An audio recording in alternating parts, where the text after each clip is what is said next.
All right, y'all, how you doing? I hope all of y'all are well. This is going to be a grinder video. Listen, girl, I don't have any more breast implants, and this is what I got. This is natural.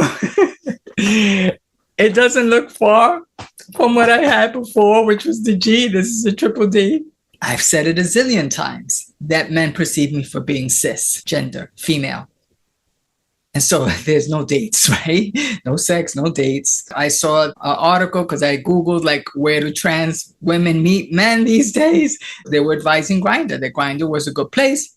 So that's why I got on the app. However, oh my gosh, I didn't know that it was going to be this tricky.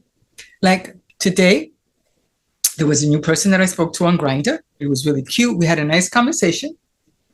Well, let's get together, he says. And he painted this scenario of getting together either at my place or his place. And I'm like, no, I don't do that. I said, my first date is in public. My profile says that. So he's like, oh, okay, so let's meet for coffee. Let's meet at 2:00. When he said yes to the coffee date, I was like, oh, wait a minute. This guy has discreet on his profile and he's willing to meet me in public. So I was very trepidatious and I was cautious. So I'm getting dressed to go to this date. And I'm like, you know what, babe? Get cute as you can. And it was so much ease today in getting ready. And I'm like, if he doesn't show, then record a segment. Let that be your backup. Let that be your reward. It's like taking Viagra. Like if you took Viagra and your man didn't show and he wants you to jump on top and now you're stuck with this hard on, what are you going to do with it? You took the CPAP, right? Because he said he was going to come. He doesn't show. Right? You got that in you now. You got a safeguard for a bit. What are you going to do with it? Are you going to waste it? I don't know. But I didn't want to waste this, right? Because I got the wig on right.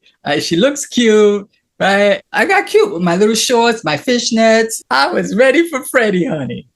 I shaved down there just in case I was going to invite him over. Because sometimes the first date can indicate compatibility where I might invite them over. If I do that, I always make a phone call to one of my sexual recovery buddies and say, listen, I went out on a date. It feels comfortable. I think he's safe to invite over. I'm just letting you know that I'm doing this. And then I can invite him over.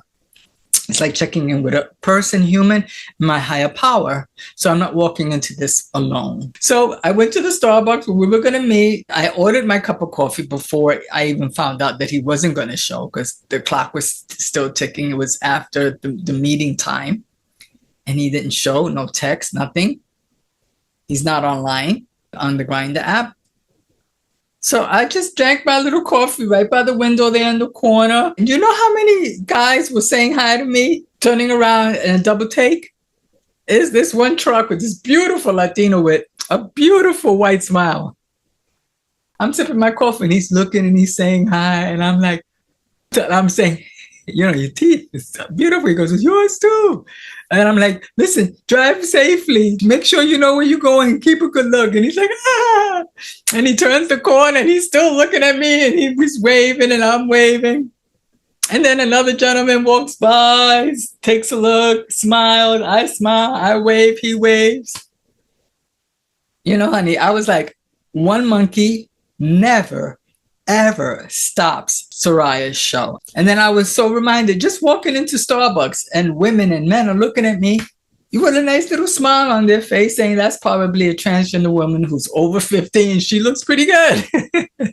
Oh, I could tell that's not a young woman, but damn. And you know, and I'm walking around, I got my own gear. You know, none of this is fake, honey.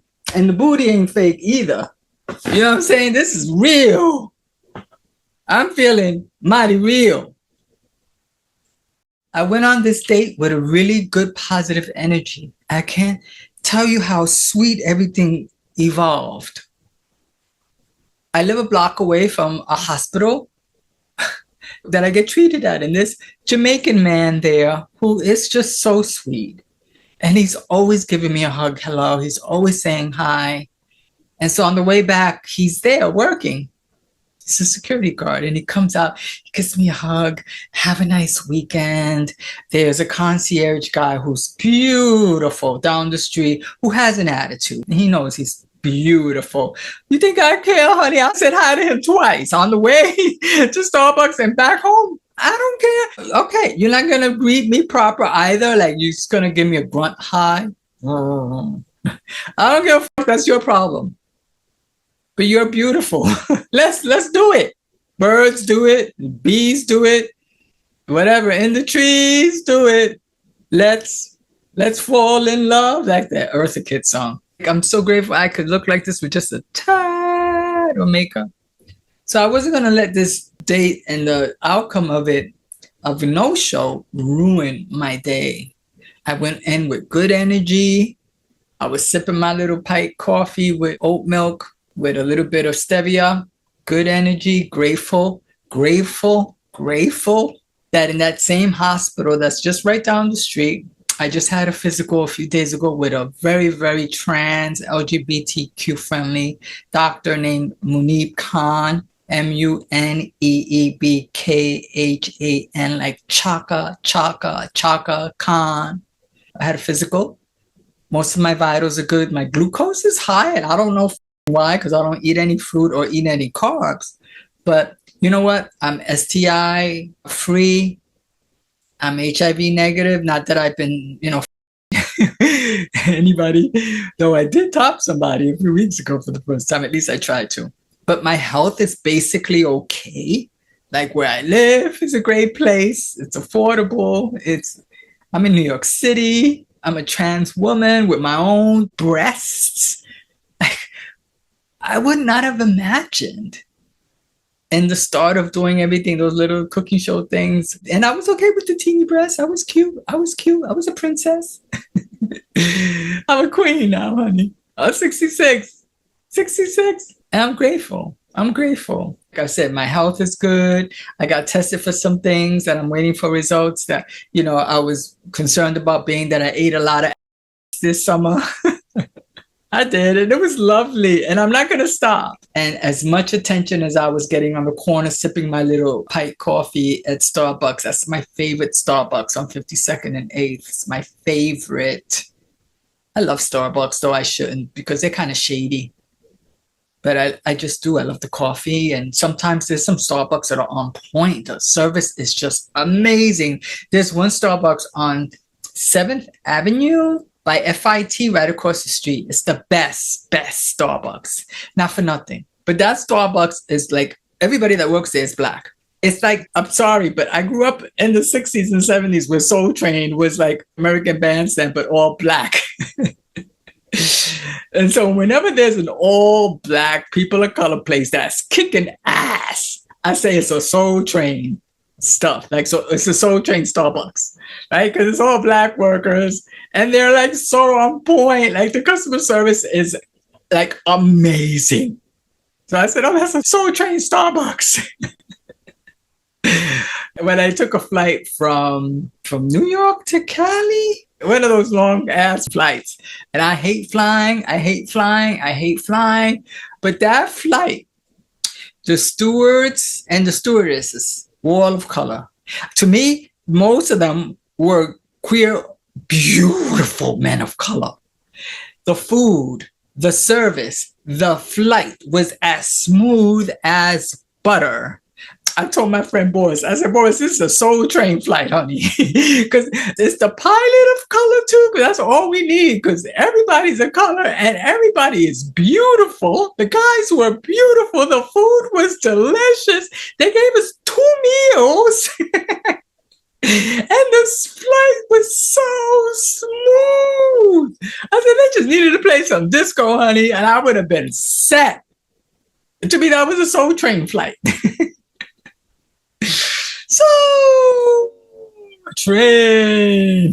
At Starbucks and Soul Train, the one on the corner of 52nd and 8th is not quite, no, it's inconsistent in customer service, but it's the dating spot. That corner, when I die, I'm going to put it in my will that I want on the cement outside a plaque to say, Soraya Sorbedal, the queen of healthy Latin cooking, the super sexy, super fabulous, and super desirable, met all her men on this corner.